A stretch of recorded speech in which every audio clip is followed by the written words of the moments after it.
কি রে, ডেকেছিলি আমায়? ও এসেছিস, বস।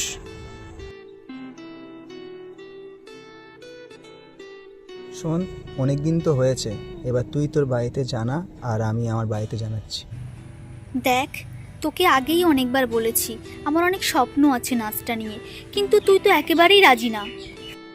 শোন, কদিন পর তুই আমার বাড়ির বউ হবি, তখন যদি তুই বাইরে গিয়ে নেচে বেড়াস, তাহলে আমার বাড়ির মান সম্মানটা কোথায় যাবে ভেবে দেখেছিস? ও আচ্ছা, আমার জন্য তোদের মান সম্মান যাবে, আর তোর পরিবারের জন্য, তোর জন্য আমি আমার স্বপ্নটাকে এক নিমেষে শেষ করে দেবো? আজ না হোক, কদিন পর তো এই সব কিছু তোকে শেষ করতেই হবে। আমি চললাম রে, আর তোকে কথা দিয়ে গেলাম যদি সারা জীবন একা থাকতে হয় তাতে রাজি আছি, তবুও আমার স্বপ্নটাকে এভাবে শেষ হতে দিতে পারি না। হ্যাঁ, তোকে হারানোর কষ্ট হয় তো সারা জীবন বয়ে বেড়াবো, কিন্তু তোর কথা শুনে আমার স্বপ্নটাকে শেষ করলে হয়তো অক্সিজেন ছাড়া জীবন চালানোর মতো অবস্থায় থাকতাম রে প্রতিনিয়ত। শোন শোন, আমার কথাটা শুনবি, এভাবে কেন চলে যাচ্ছিস?